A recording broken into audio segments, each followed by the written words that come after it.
आप सभी लोगों को सादर प्रणाम। आप हमारे पुराने वीडियो मैंने जिसके पहले मैंने जितने वीडियो बनाए हैं उसमें आपने ये सुना होगा या देखा होगा कि मैं ज़्यादातर अव्यवस्था के लिए आप लोगों को जिम्मेदार बताता हूँ। जैसे जो हॉस्पिटल की दुर्व्यवस्था है, जो शिक्षा की दुर्व्यवस्था है और ये जो प्रशासनिक दुर्व्यवस्था है न न और ये पानी अगल बगल देखिए, अशुद्ध पानी जो हम लोग पीते हैं, मतलब जितनी भी अव्यवस्थाएं हैं या जितनी भी अव्यवस्था हम झेलते हैं उस अव्यवस्था के लिए मैं ज़्यादातर आप लोगों को जिम्मेदार ठहराता हूँ और आप लोगों से ये विनती करता हूँ, रिक्वेस्ट करता हूँ कि आप लोग अपने आने वाली पीढ़ी या भविष्य के लिए उस व्यवस्था को सुधार करें। तो आखिर में मैं क्यों आपको जिम्मेदार ठहराता हूँ, आज मैं आपको यही बताऊंगा। ये बताना इसीलिए बहुत ज़रूरी है कि हमें अपने विषय में जानना चाहिए, समझना चाहिए। जैसे आप छोटी छोटी चीज़ों को ध्यान दीजिए। जैसे ज़्यादातर परिवारों में या ज़्यादातर घरों में हर जगह आप खुद देखे होंगे, मैंने भी अनुभव किया है और आप भी किए होंगे। वो चीज़ ये है कि जब भी हम कहीं जाते हैं या सब्ज़ी खरीदने या कपड़ा खरीदने या कहीं कुछ भी खरीदने जाते हैं या खाना खाने जाते हैं, रेस्टोरेंट जाते हैं, कहीं कोई काम करने, तो हम वहाँ पहुँचने से पहले कहते हैं अरे भाई ये आलू कैसे किलो है, तो आप बताया यार ये आलू 15 रुपये, अरे कल तो 2 रुपये किलो था, सॉरी कल तो 14 रुपये किलो था, आज 15 बढ़ा दिए 1 रुपये। मतलब इस तरीके का बिहेव हम हर जगह करते हैं ज़्यादातर। अब कुछ चीज़ों को छोड़कर जैसे ब्रांडेड चीज़ें हो वहाँ पे हम इतनी बार्गेनिंग नहीं करते, लेकिन ज़्यादातर चीज़ों पे बार्गेनिंग करते हैं। लेकिन हम ये सारी चीज़ें इस जगहों पे तो करते हैं, लेकिन एक जगह पे आप बार्गेनिंग नहीं करते, वहाँ पे आप ध्यान नहीं देते। जैसे आप ये देखे होंगे कि जैसे आपको पैसा मिला, जैसे आपको सैलरी मिली या कुछ भी 10 रुपये 15 रुपये जो भी पैसा, मान लीजिए एक पैसा मिला आपको, कुछ समथिंग अमाउंट आपके पास आया, तो वो अमाउंट आएगा और आपको किसी चीज़ की ज़रूरत पड़ेगी तो अमाउंट तो नहीं खा लेंगे, आपको भूख लगेगी तो आप होटल में जाएंगे, पैसा दे के भोजन ग्रहण करेंगे। आपकी तबीयत खराब होगी, आपको स्वास्थ्य संबंधी कोई समस्या होगी तो आप डॉक्टर के पास जाएंगे, पैसा जमा करेंगे, मेडिसिन लेंगे। उस पैसे से आप ऐसा करेंगे, न कि पैसे का उपयोग अपने खा करके आपकी समस्या सॉल्व कर लेंगे, ऐसा नहीं होगा।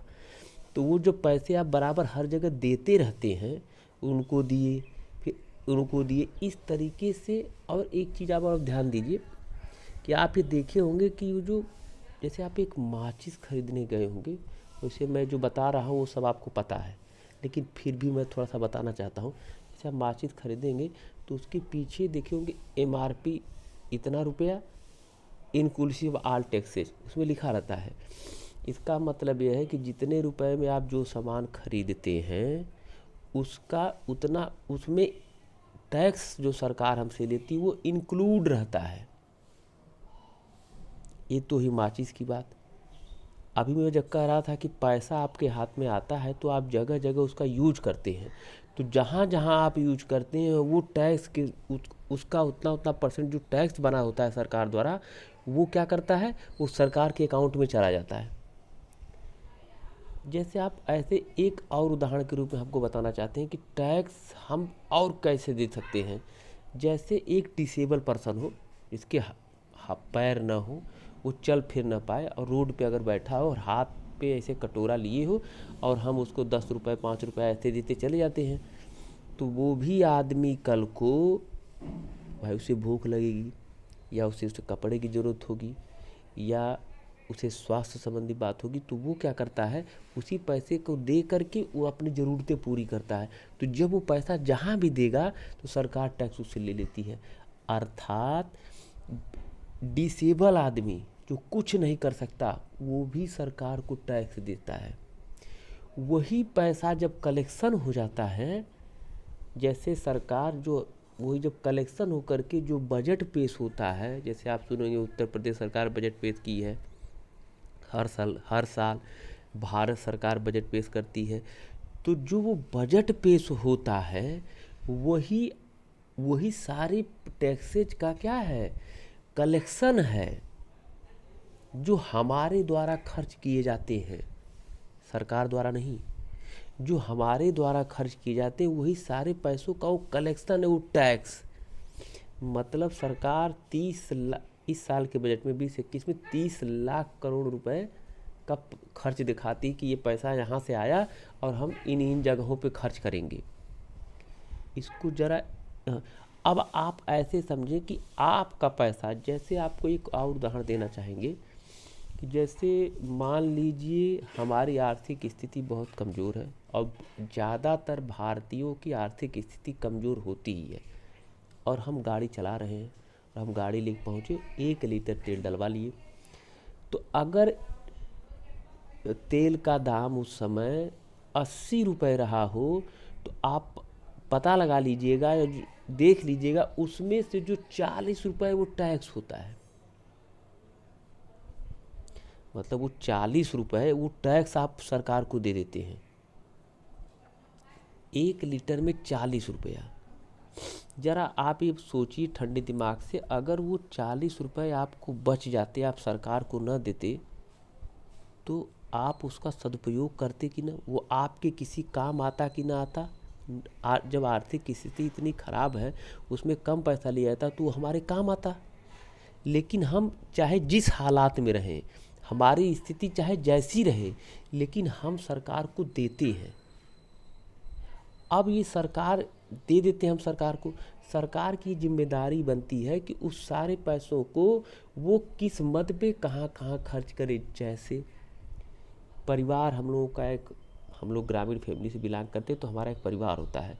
तो हमको मान लीजिए कोई 20,000 रुपये बाहर से आता है, 20,000 मंथली कलेक्शन होता है। तो वो परिवार का जो मुखिया होता है, जो गार्जियन होता है, वो क्या करता है, वो इस बात को ध्यान देता है कि ये पैसा इस मद में, जैसे बच्चे का एडमिशन कराना है, ये बहुत ज़रूरी है, या यहाँ खर्च कर दो, या किसान की वो खेती करनी है, वहाँ पे यूरिया, पोटास, इस तरह की जो रासायनिक खाद की ज़रूरत है, ये वो थोड़ा है, उसको हम पहले कर देते, ज़रूरी ये है। यार कपड़े लेने हैं, यार थोड़ा कपड़े को डीले करते हैं, लेकिन ज़रूरी बच्चों की है, इसको एडजस्ट करते हैं, उस पैसे का सदुपयोग करते हैं। उसी तरह सरकार जब हम अब हम बताना चाह रहे हैं आपको, जब मैं एक पहले वीडियो में बता चुका हूँ कि पीएम मोदी हमको जनता जनार्दन कहते हैं।